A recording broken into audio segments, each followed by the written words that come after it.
here any second now. And I have it where you can share stuff too. Perfect. This is my kitchen. I put Christmas lights to keep me from being depressed. Really? Is it working? Yeah, I have them like in 3 places in my house. Hold on, I gotta close this out. I don't know, I have too many things open. Okay, now I can see you. Good, I like it. Yes, so what I'm watching on TV is Severance, and it's amazing. And Adam Scott is in it, who I think should personally win an Emmy. He does a lot of comedic acting, but people don't know this. Comedians are actually normally very good at dramatic acting No way. because, you know, comedy is a form of intimacy where you share your weaknesses, and that's what all acting is, but especially dramatic acting. So the movie is called Severance. It's not a movie, it's a TV show on Apple TV. And the premise behind Severance is you're able to split your work personality and your home personality, which means that when you're at home, you don't remember at work, and when you're at work, you don't remember home. Wow. So you can be like a man. Well, no, not a man. That you're the same person, but they split your memories. Yeah. I was making a joke because they tend to compartmentalize. Oh, got it.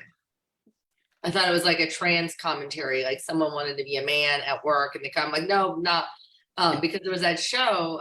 My mom watched it called Transparent, I think, and it was about someone coming out as trans or whatever, in an Orthodox Jewish family. My mom loved that show. I never watched it, but I met the girl Jill, who directed and wrote it at Sit and Spin at Comedy Central stage in LA a few years ago. She was really cool.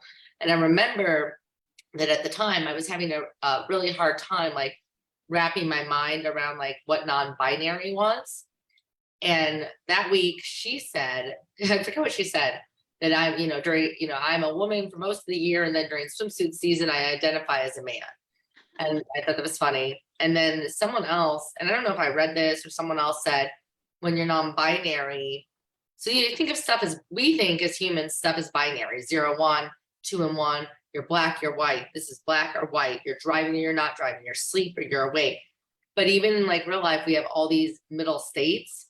Someone described non-binary to me as neither man nor woman, but a swarm of bees. And I thought that was like interesting. Yeah. Just like, yeah. And I was like, oh, that, you know, you say I'm non-binary sounds weird, because that to me, because I know you're saying I'm a girl sometimes and I'm a man sometimes, but mathematically that still sounds binary. Like you're a 2, a 1, or a 0. So that string of numbers, binary numbers, can be all in the same string. Like I'm a man today, I feel like a woman tomorrow, I'm some mix of whatever, but you're still naming the thing. So it's still a binary deduction, even though you're non-binary. This is like nerdy math stuff. So like the idea of thinking of it as a swarm of bees is more of like a concept. Like tell me, oh, like, you know, like when I try, like I always try and like examine like my own biases and like look at stuff like I don't understand. And like I have a lot of like good friends around me who like explain. I'm like, oh, that makes more sense. The word non-binary was confusing me because of like what it means, like mathematically, kind of. Got it. The swarm of bees analogy was pretty good. Yeah, and bees go out and pollinate. So yeah, well, it's just like the idea that it's not one or the other, but a concept of all of it all at once. It could have been a swarm of anything or a flock of birds. You just like, it was the idea, you know, if you think of a swarm of bees, they're not flying in a direct thing. It's just here. You know, this day it's here, this day it's here, this day it's all here. And I thought that that was like a very helpful metaphor. That is. I remember back in 1973 when I joined the Army, they were sending me to Germany, and I said, I'm not going till I see New York City.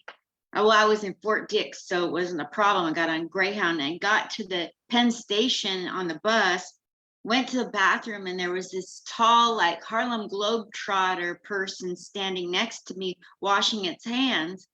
And it said, you know, he, she, they said, you know, we didn't have they back then.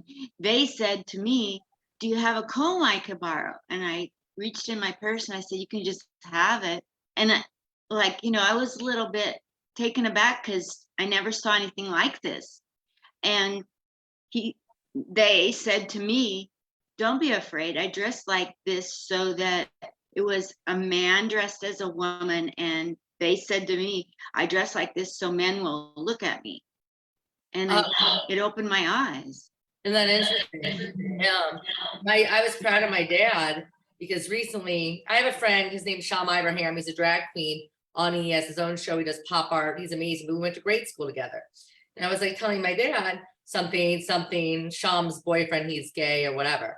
And my dad goes, but wait, you don't have to actually be gay to be a drag queen, right? And I'm like, that's right. I was like proud of my dad. He wouldn't have known that. I'm like, you can be a drag queen and be gay or not be gay. Sham happens to be gay, but I was like proud of my dad for being like so progressive. I mean, because he was the sort of person like years ago would say stuff like, I don't care if you're gay, but don't ask me to pick up your stuff, those sort of things.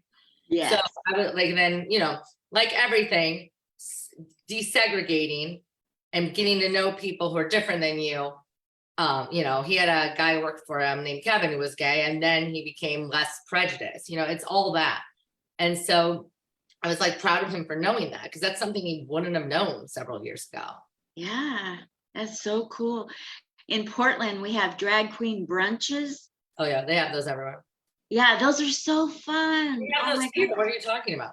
I've never gone to one here. I want to go. This would be where you get some really good ones. Oh, see? I know. I was talking, who was I talking to? Drag queens, a lot of drag queens wear more than one set of eyelashes. And I'm always like, oh, teach me how to put on those eyelashes. Oh my gosh, that's incredible. Yeah. Yeah. I used to do a drag queen comedy show in Florida with a guy named Jeff Klein called Wigs and Wit.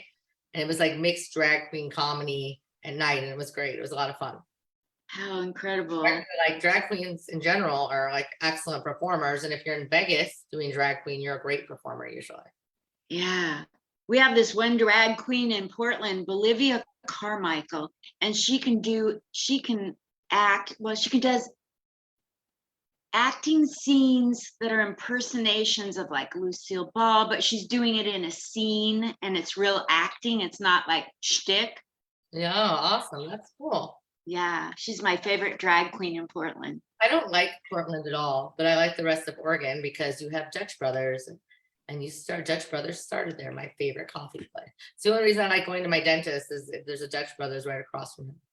Yeah, I don't like Portland anymore either. It's really changed. But when I grew up there in the 50s, it was cool. What was it? What? What was Portland like in the 50s? So I lived, all of the Jews that immigrated to America and landed in Portland all lived downtown by the water, on the waterfront. There was like a whole Jewish close-knit brotherhood there. And then urban renewal for the Jews came and scattered us and made us get out of there. And they gentrified, made it expensive. And so they sent the rich Jews to the West Hills and they sent us to the East Side.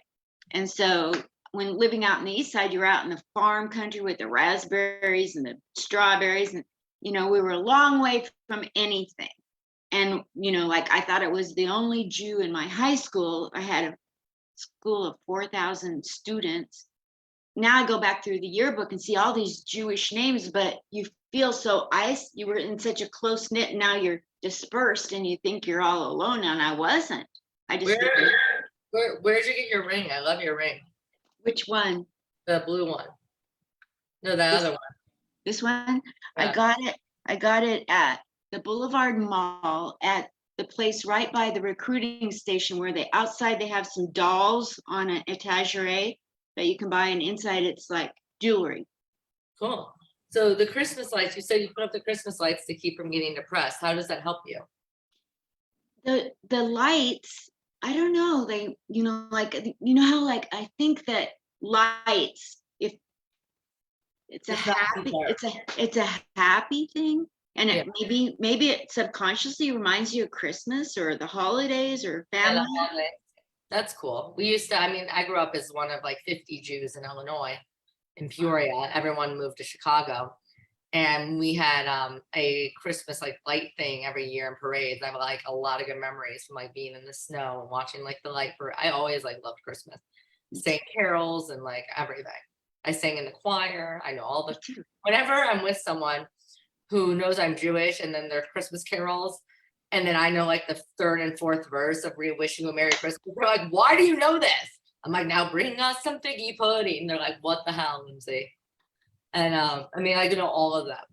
I mean, everything. Like, I know Jonah Nobis, Hark the Herald Angel, like Excelsior and Deus because of the choir and all that stuff. Me too. I'm in the Guinness Book of World Records in a group, the largest caroling group in Times Square. Wow, how many? 2005.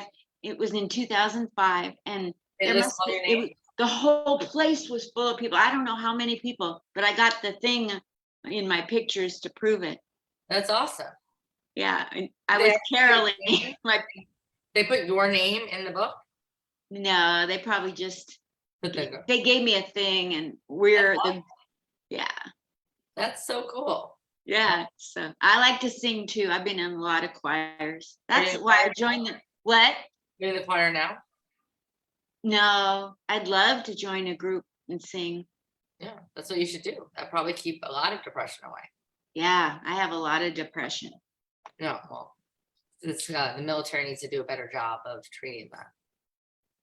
Yeah. It's like, hey, we're gonna recruit you, go fight. Now you're home, screw you. Yeah, it's a big shock getting out. So,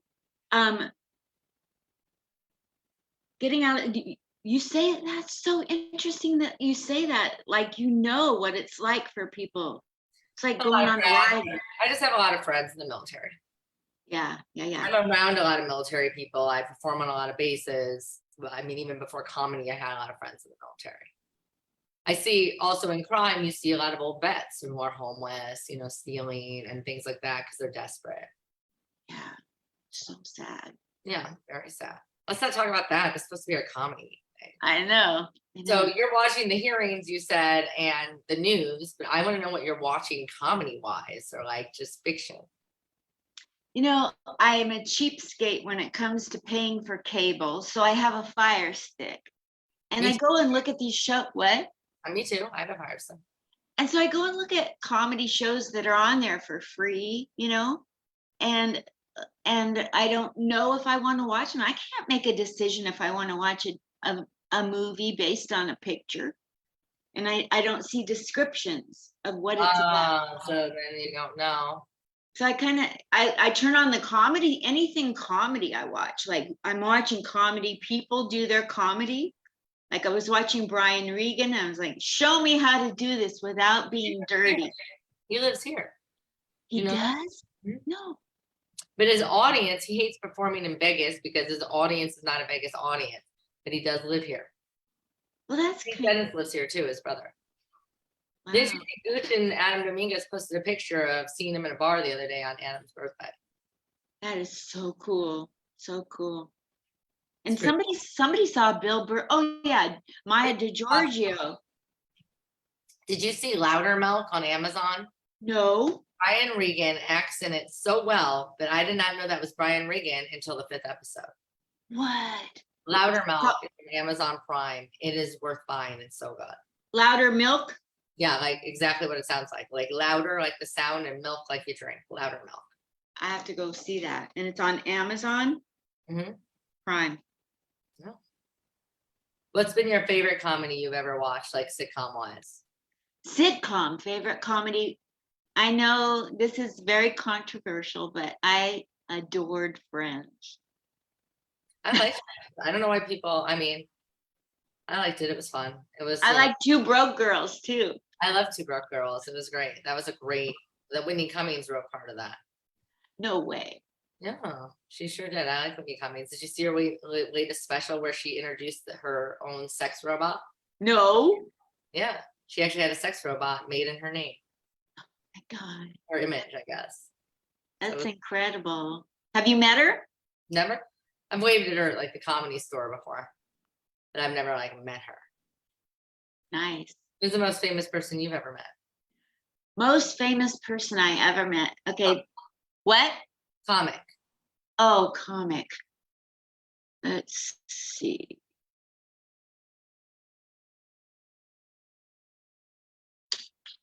DC Benny was super. emotionally, and it's super famous on the East Coast. I don't know how well he's recognized out here. Recognized here. I was in a cab, you know, I'm close to DC. I was in a cab coming back and someone asked me, you know, what I did. I told them I was a comic, which I never do. And they were like, my favorite comic is DC Benny out of New York. Do you know who that is? And I'm like, yes, I do. Wow. People I know, heard that before too in a cab. people know who he is. He does, because he did so many accents and acting and things like that. He's like an excellent voiceover person. We are at 15 and I have Okay, you're keeping me on target. tomorrow. See you tomorrow. Bye.